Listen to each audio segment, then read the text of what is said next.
Alrighty, welcome back to Final Fantasy IX Scavenger mod. We actually loaded an earlier save because we were going to do some more grinding, but not a lot. I want to level up Freya, and I want to get some high potions, and then I think we're going to try again to see if we can at least get past the unicorn dude.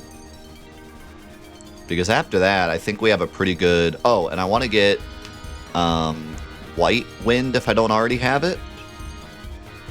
And I want to get 1,000 Needles if that's possible, because that's like the only blue magic that'll actually deal regular damage.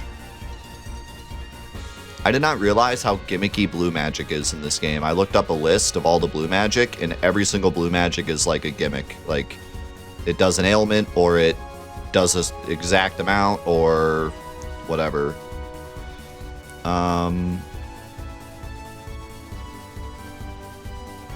Let's go over here. This area should have White Wind and 1,000 Needles. This spot here.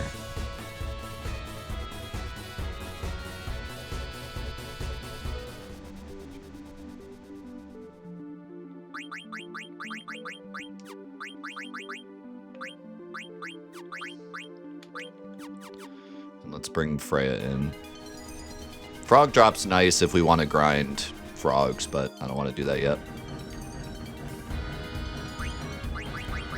I mean, there's a couple goofy things we could do. We could even do Limit Glove, but Limit Glove would be a bit too risky in this scenario.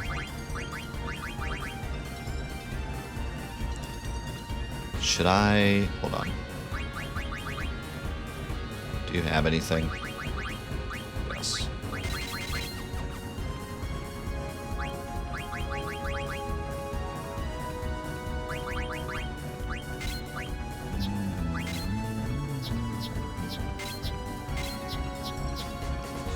I think I'm gonna give Freya the Jeremy boots because she's gonna be going up the most levels and I want her to get some strength.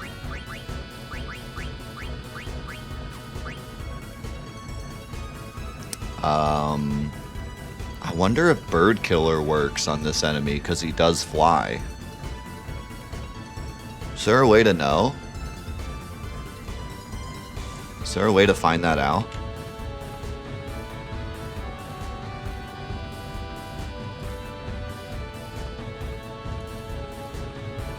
What's his name again?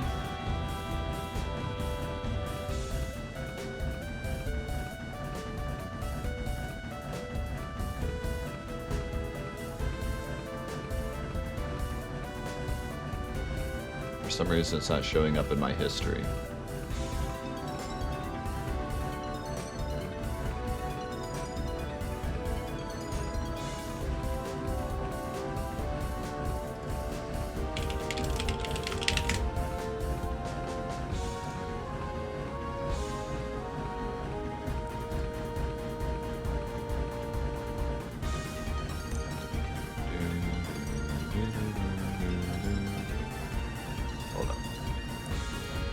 I got it.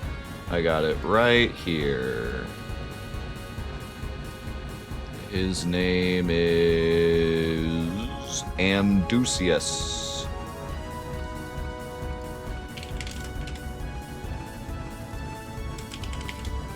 Okay, does it say on the wiki if he counts as a bird? He's aerial.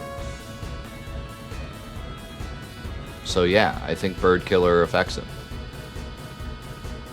Yeah, I think it should. Okay, so that's actually big.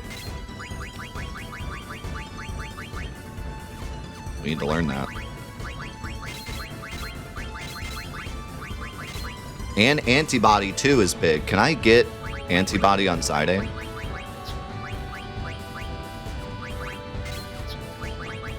Oh, we're cooking now. Oh, we are cooking now. Now we're cooking with gas.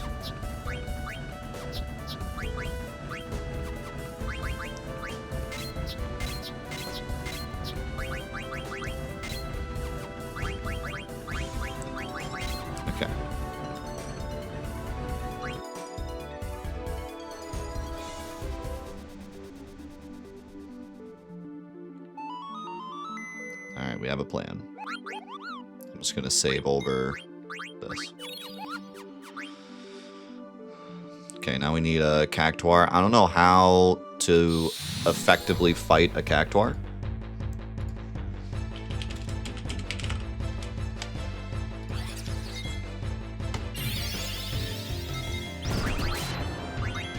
Could get Goblin Punch, by the way, but I don't think Goblin Punch is very good. They have 2,000 HP.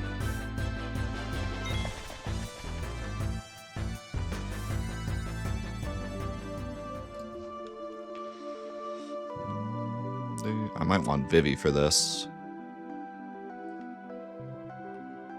Beeba.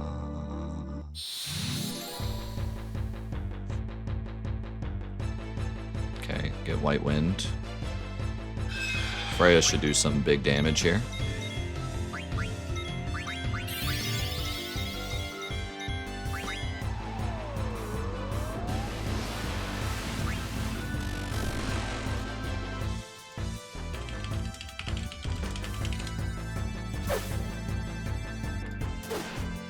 About 400.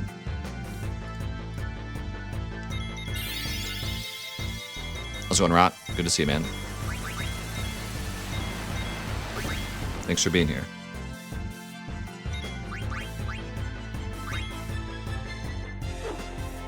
Nice miss.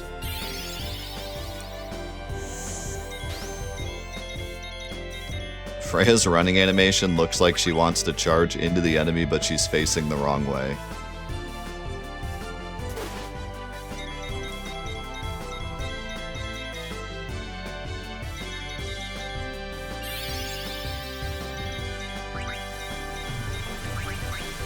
Should work.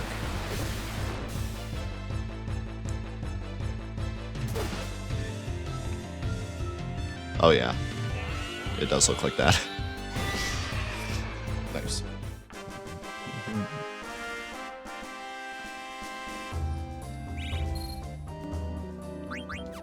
Got a Peridot too.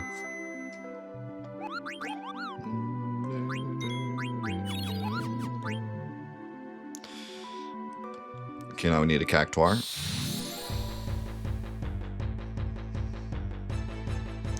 That's a really big Cactuar.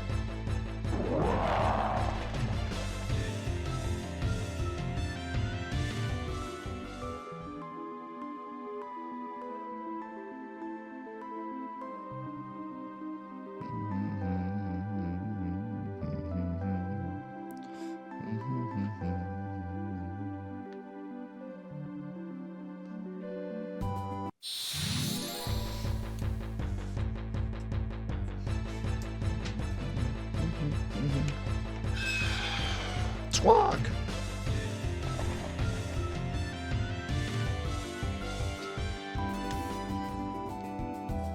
Quina might just be on White Wind duty, so he might not need 1,000 needles, but he might be the only one that can deal damage.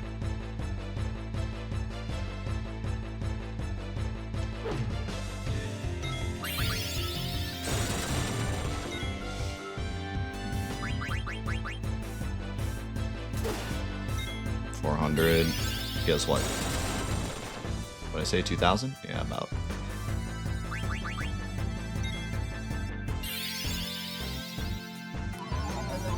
That's not good.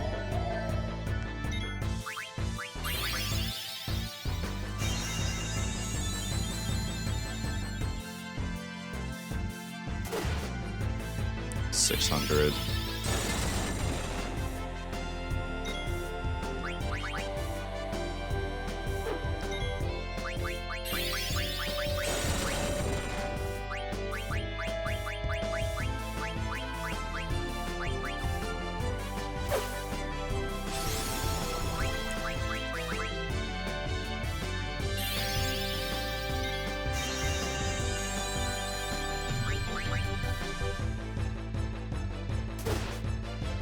$800.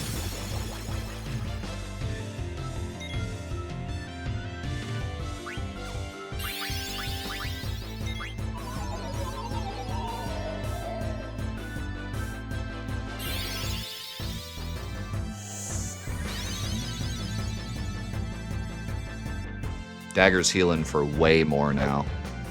That's gonna really help a lot.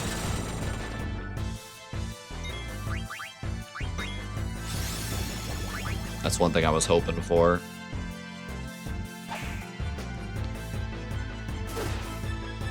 About 1,000.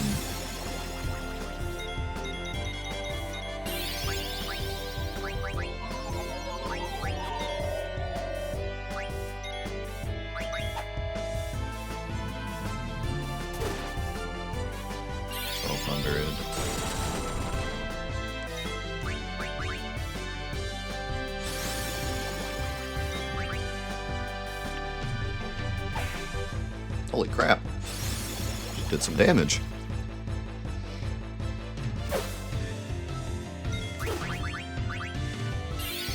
I missed that damage. I'm guessing it was like 200.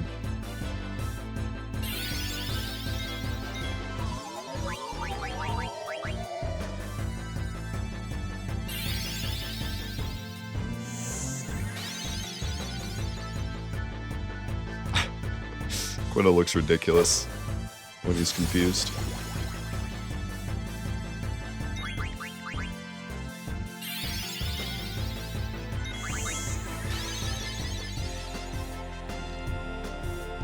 I imagine eating a cactuar must not taste very good. Oh! Still has its goofy death animation if you eat it. Alright. Ooh, high potion.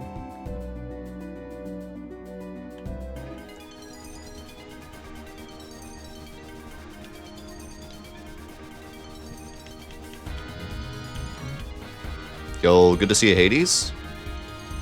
Hope you're doing well. We this playthrough has brought us through many different setups, but yeah, currently this is the team. It will surely change again.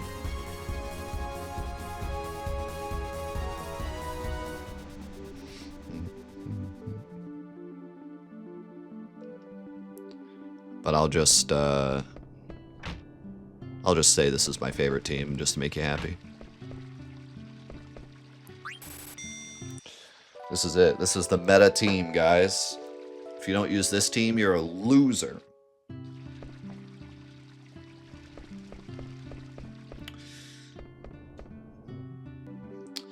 I don't know, though. No Vivi? I don't know, man. I don't know about that one.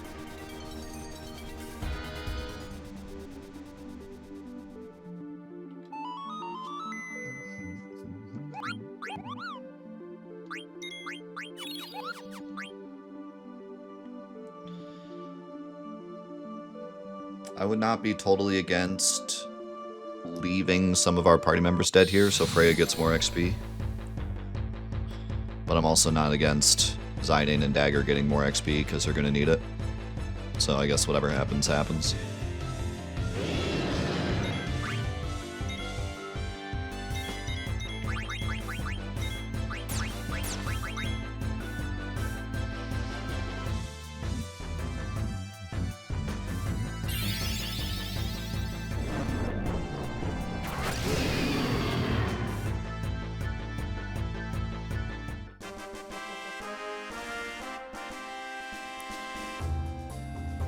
$29, $30. Just one level.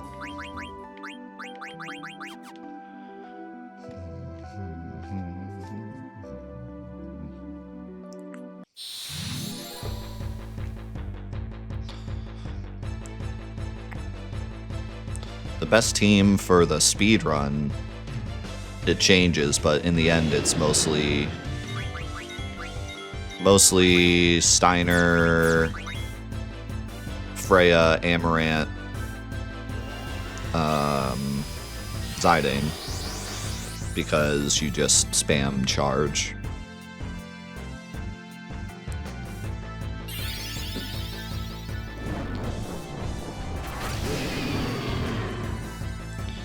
But yeah, the best cheese party would probably be this one, plus or minus dagger. Since Quina, Freya, and Zidane all have free wind moves.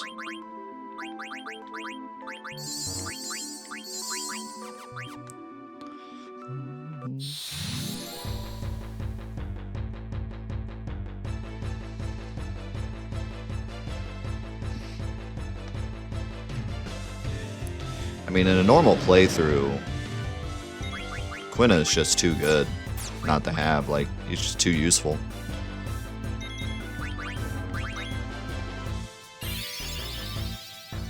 In early game, Vivi just outdamages everybody, so Vivi's good early game, but falls off later. Not really falls off, but just if you use other people's gimmicks correctly, they'll do more than Vivi will.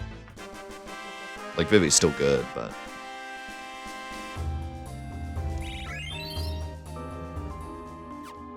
Let's do one fight without dagger.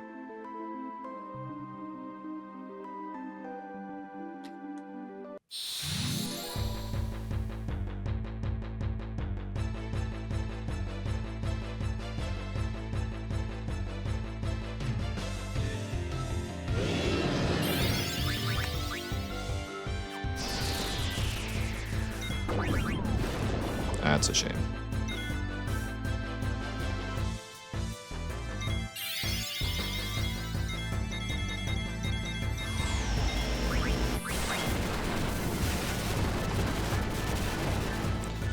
Of course, the one fight that I go in with dagger dead and Quina gets frozen.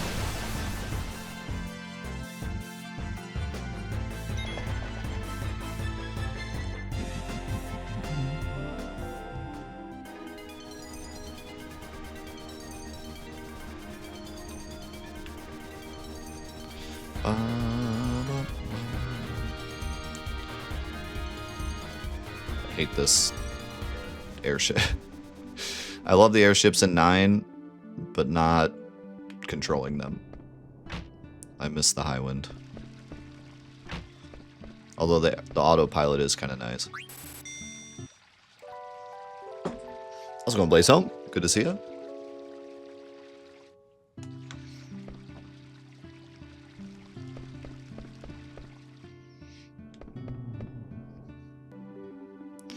Yeah, something about the world map movement in this game just isn't the same. I do love the world map of 9, though.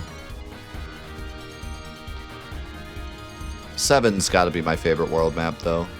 Like, even Nostalgia Blind, I genuinely think it's the best world map.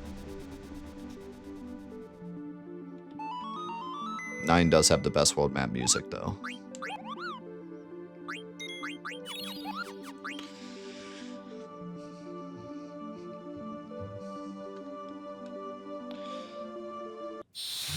So what's the worst world map and why is it 8?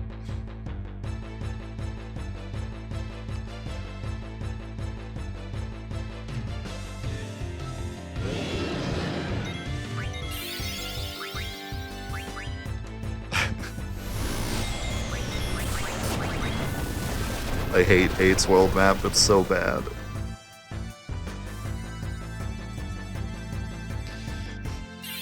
One of the continents, they were like, what would happen if we just covered the entire continent in forest?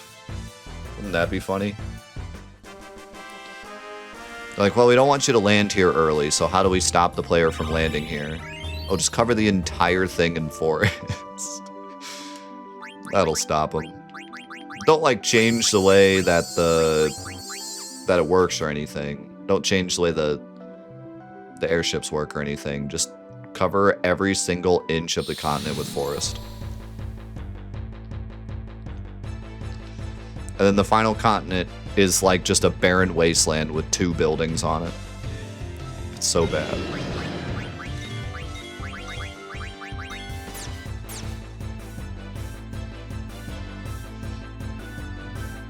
The only thing cool about 8's world map is the train that randomly drives by. When you're on the first continent and all you can really do is walk around or drive around, it's cool to like see the train drive by, it makes it feel like a real world. And then you get to the other continents and you're like, what is this barren wasteland?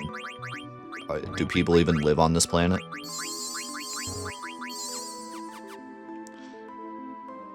Like, how do people even live on any of the other continents? Like, there's just nothing. Like, there's the big city, and then just nothing around, so everyone just lives in the big city, and that's it. No one ever goes outside, I guess. Which, to be fair, you could kind of say that a little bit with 7 as well, but...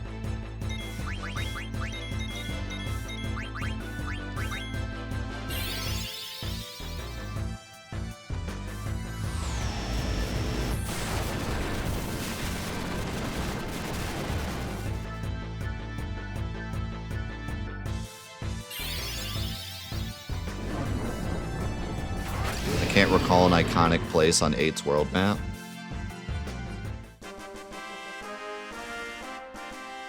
Oh, the other cool thing about 8's world map, like, the first time you play 8 and the garden, like, takes off, and then you realize you just get to control the entire garden, that's pretty dope. I will admit, that's pretty sweet. The first time you're just driving the entire garden around the world map, it almost feels like a cheat code or something. Like, you're not supposed to be able to do this. Like, that's pretty cool.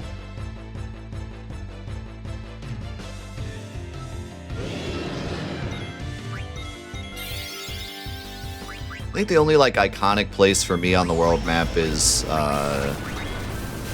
Fisherman's Horizon. How there's, like, that big bridge, and then Fisherman Horizon's, like, in the middle of the bridge. Like, that's kind of neat.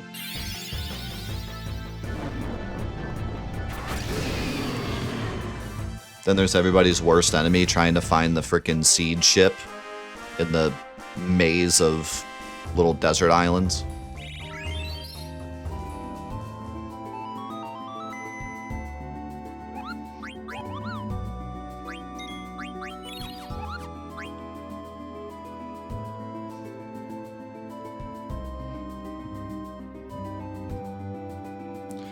What's your favorite big city from any game? So we're talking just like everything included, not like world map, but just lore-wise, visual-wise, coolest city.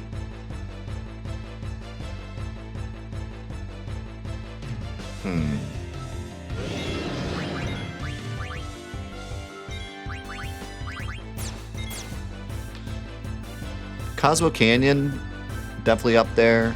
Midgar, definitely up there.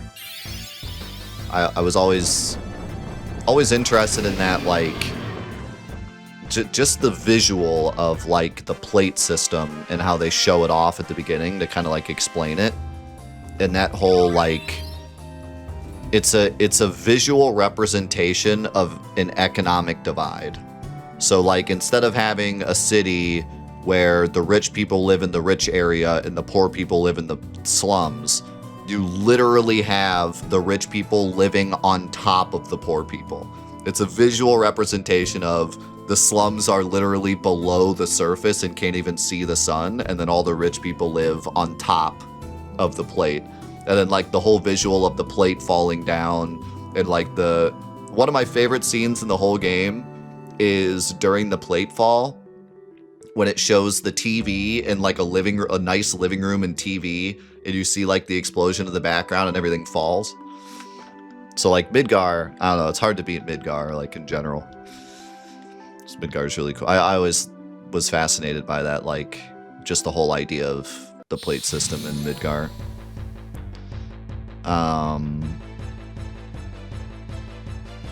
What else? Luca's pretty cool. I always liked the kind of story implication of Luca and how Titus is, like, lost in this world that he doesn't understand, and everywhere they go there's, like, these temples to these gods, and he's like, I don't understand any of this, and he meets the summoner, and the summoner's doing her thing, and he's like, I'm so lost, like, this isn't my world. And then there's that scene where they're going to Luca, and there's that famous scene, the famous part of Final Fantasy X where he's on the ship holding on to the mast or whatever, and he's like looking out and he sees Luca, and it's like his home in Spira because it's like the Blitzball place. So it's like for the first time he has this like place that he fits in. I always thought that was kind of cool. And then just like Luca in general is cool. The whole sphere thing is cool, and how it's like this sports paradise where everyone can be distracted by Blitzball, and how Sin doesn't attack it. Well, he attacks it. I think what it is that he used to attack it. But they say there's a line somewhere that says like they defend Luca more than any other city. It's like it's the most heavily defended city in Spira because they know how important it is. And then I don't know if they ever come out and say it, but I think Luca's never targeted by Sin once Titus gets there because of what Sin is. Spoilers. If you know, you know. So I think that's like the idea there is like he just doesn't attack it then. But there's a line somewhere that says like Luca's the most defended place because of how important it is, which is cool.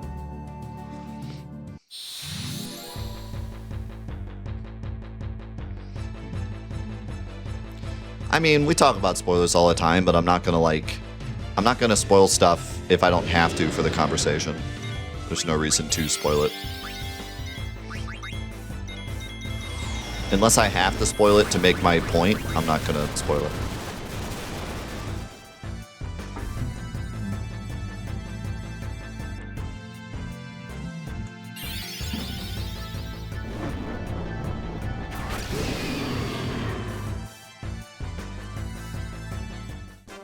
Yeah.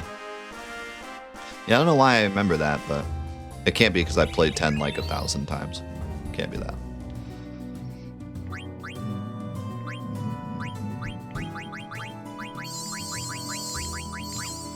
She's catching up slowly but surely. It would help if she had to level up.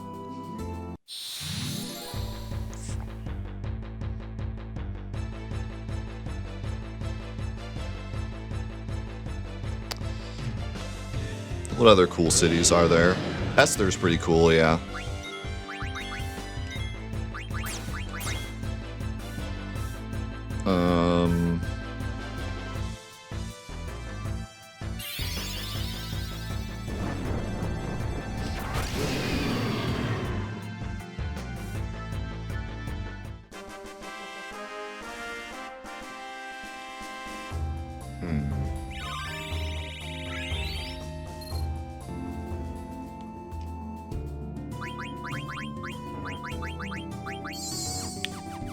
It's a lot easier now because Garnet doesn't die. It's on a high enough level.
Yeah, Burmecia is really cool, but unfortunately we never get to see Burmecia be Burmecia, you know? But yeah, it'd probably be one of my favorites if it wasn't just a dungeon, really.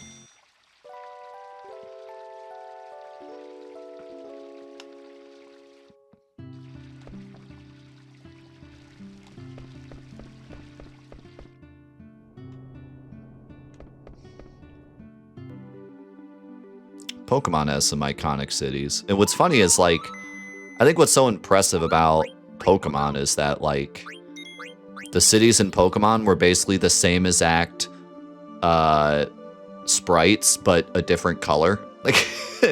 Like, you had Pallet Town was like a house, and then you have like Pewter City is like a house, but it's gray, and then what's Erica's city? What's the name of Erica's city? What's the big city in the OG? Celadon? Celadon City is like they took the same house and then like stretched it upwards so it has like more windows and it's like a hotel. But somehow they feel so different. Like they feel really alive. I don't know if it's just the people or what, but like I genuinely remember like Erica City with like the big bustling town and shops and stuff, and then there was the one with the underground evil lair, and then like Giovanni's town, Viridian, which is like normal when you first go through it, and then you realize how spooky it actually is, and Pewter City with that jerk that doesn't let you leave. And then of course Lavender Town. Lavender Town is like goated. Best city in video games, somehow. Just unnecessarily mega spooky. They went way too hard. Way too hard on the spook. Giving kids nightmares.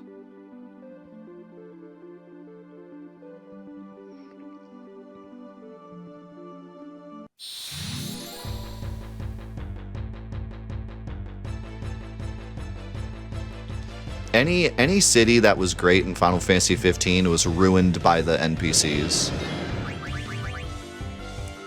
Like, the NPCs, there's like 4 different ones, and they're all like the ugliest NPCs ever. And they all have absolutely nothing to say. Like, it's just so bad.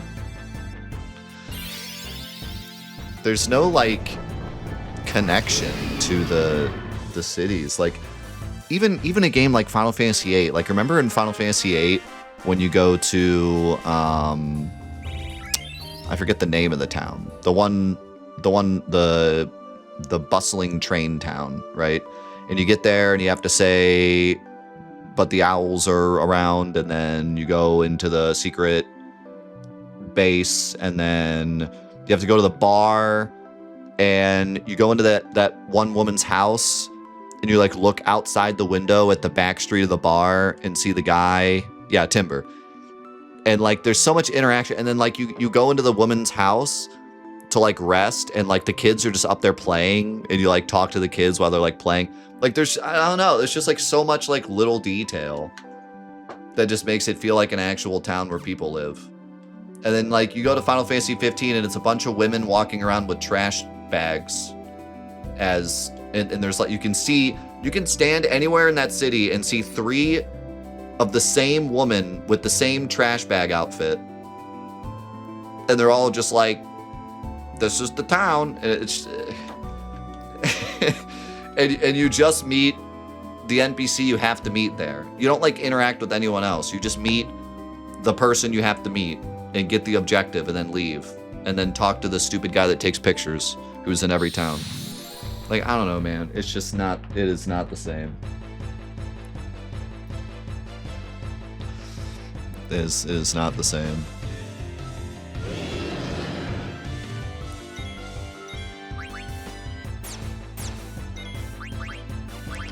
Yeah, like, again, like Midgar, and granted, Midgar is such a massive part of the game that it's not really a fair comparison, but they have to get across to you what Midgar is. And the way they do that is they put you through the first mission, the bombing mission, then they immediately throw you into the slums, and you just explore the slums and just talk to people who are like either down on their luck or trying to, like steal from people, or everything you would imagine in the slums. Like, you see it all. You see sick people, you see bandits, you see, like, everything. And then even you get the choice when you go into the one house, the kid has the money, and you have to decide whether or not you're going to live the slum life and steal from this kid, or if you're going to be better than that and not steal from him. And that decision doesn't affect anything other than the item you get later, but it's more of the just showing you what the slums is about. It's like, are you going to fight for your life because you're in the slums, or are you going to, like, be a better person and not steal the money? And that just alone kind of like shows you what Midgar is about. That's what that's for. It's not necessarily like for the item. It's to kind of like give you that feeling of everyone's down here fighting for their lives because they have to, because, you know, if they don't, they'll die. There's all the people outside the sick guy's house, and they're like, yeah, the guy's sick, but, like, what are we gonna do? It's the slums, you know?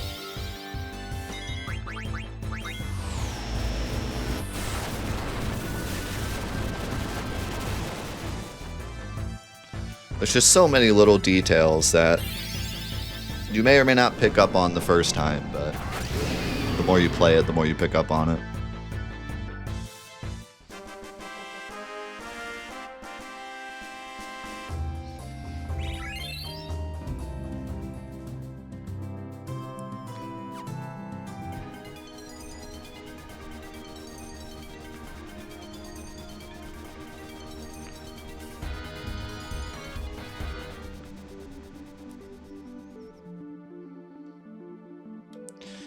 Yeah, Junon gives you this feeling of, like, a close-knit community where, like, the girl's in trouble and everyone, like, freaks out to help her, and,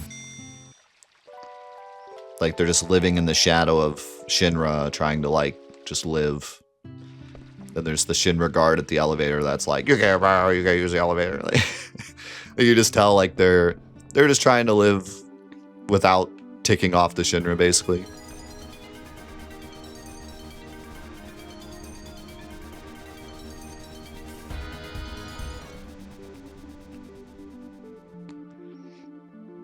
I think the power of Final Fantasy VII towns is that you really don't have to talk to the NPCs to get, like, the general idea of the towns, you know?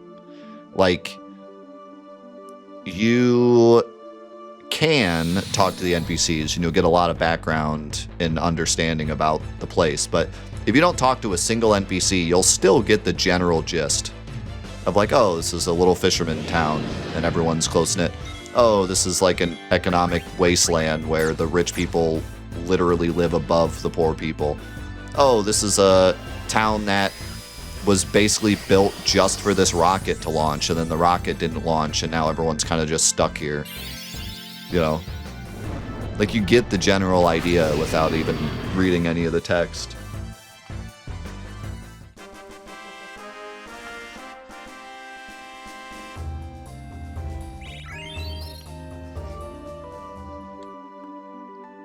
Every town has a story.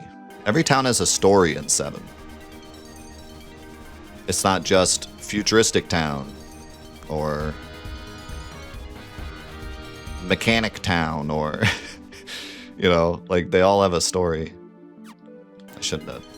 I could just heal.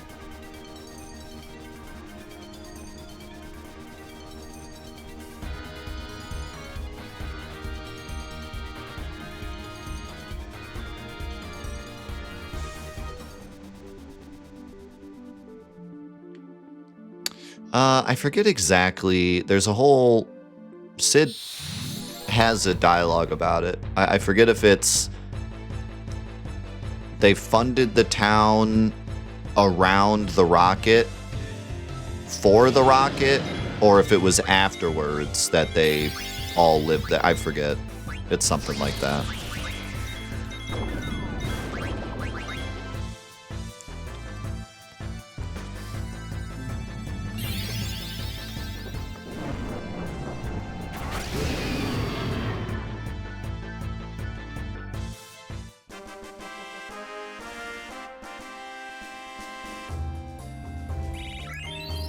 Yeah, Calm is like the most normal town, but it's still like this haven for people escaping Midgar. So in a way, it has its own little like vibe with that.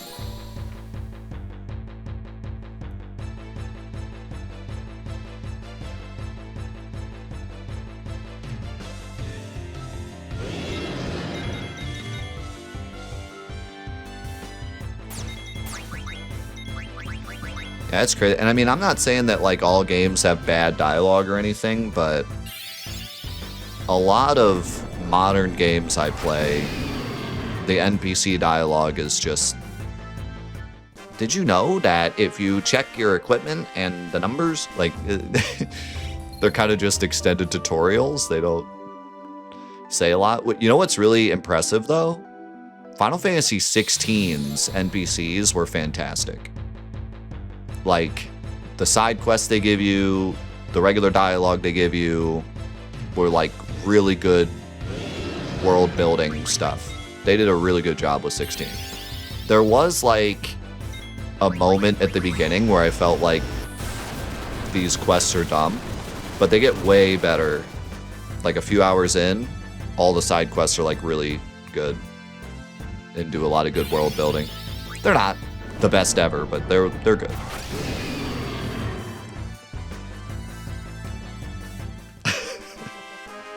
Care to take a cruise? What are we at? 42? Do a couple more. And then we're going to go on a little high potion grind, and then we're going to go again. See how it goes.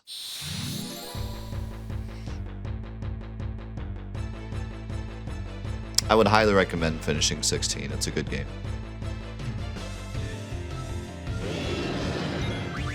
Has its flaws, but it's a good game. If they fix what's wrong with 16, and they basically just make 16 again for 17, it could be an incredible game.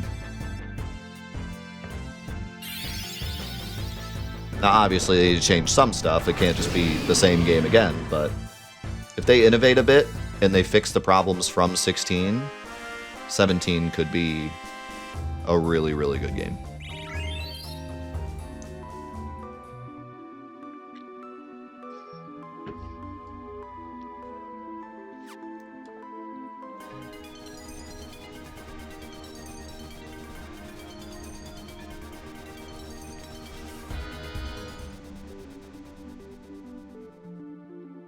Yeah, you're still pretty good. It's a long game. It was a very long game. I was impressed with how long it was, because I mean, there are long RPGs like Persona and stuff, but I don't know. When I started playing 16, I was just like, this is going to be shorter. It's a more action-oriented game. You know, I don't see a lot of, like, customization here other than the abilities. So, like, how are they going to push this to be long, you know? So I just really got the vibe it was going to be like a 30-hour Devil May Cry style game. And then it ended up being like 80 hours. And I was like, holy crap. And it was an 80 fun hours. Like, I was not bored during those 80 hours. So I was very impressed by the length of 16.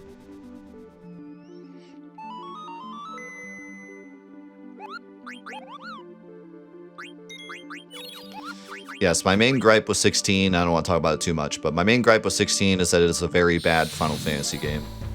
It is a very good game, it is a very bad Final Fantasy game. Most of what makes Final Fantasy great is non-existent in 16.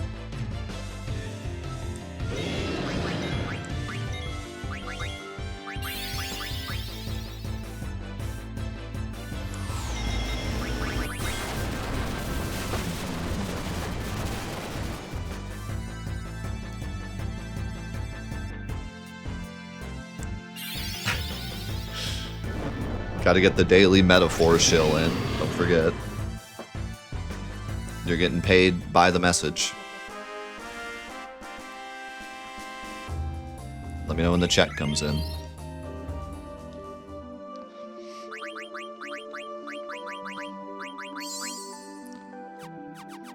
You think it's gonna win Game of the Year?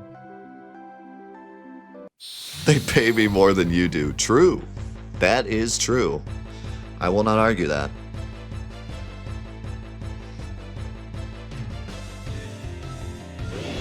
I don't even know how much they pay you, and I can say they definitely pay you more.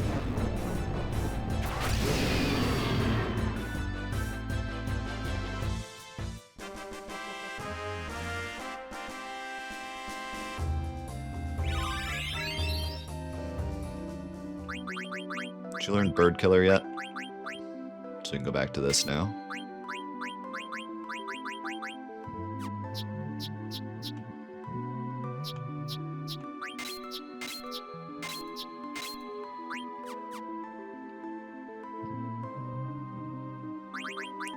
Dude, if Astrobot wins Game of the Year, that will be wild. Like, for one, it's a platformer. Then, like, just... It's a... I haven't played it yet. I'm going to be playing it very soon. But... It's like an incredible platformer, but it's a platformer. So, like, it would be a bit weird for it to win. Just off of, like, it's not revolutionary in any way. Like, it's just a good platformer. But... And it's also, like... It's not an indie game, but it's like a smaller, like, studio-style thing. But the real reason it would be, like, crazy is just because, like, it's actually a billboard for Sony. Like, it is just an advertising campaign for Sony. So, if it wins Game of the Year, it's basically like a Sony billboard won Game of the Year. Which would just be really odd. I hope it wins, though. That would be amazing.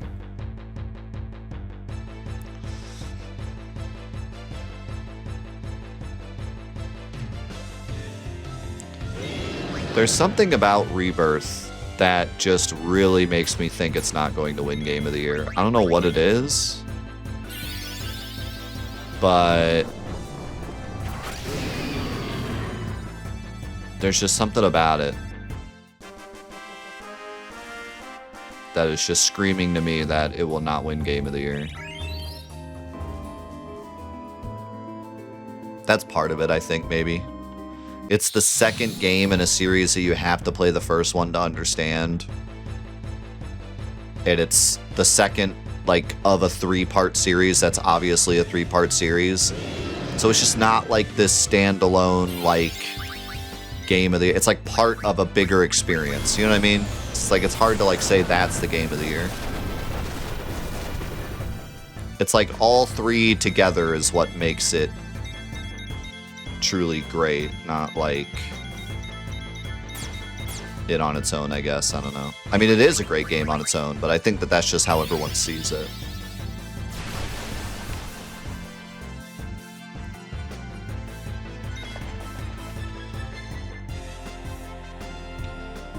If Tekken 8 wins Game of the Year, I will stream myself playing Tekken 8. I don't know. It's gonna come up with something crazier, but I couldn't think of anything. There's no shot it wins Game of the Year. I will stream myself naked and not turn on my webcam if Tekken 8 wins Game of the Year. It's like no shot. You heard it here. Why would you want that? Oh my god. I literally... The point I was trying to make is Tekken 8 will not win Game of the Year. There's no way.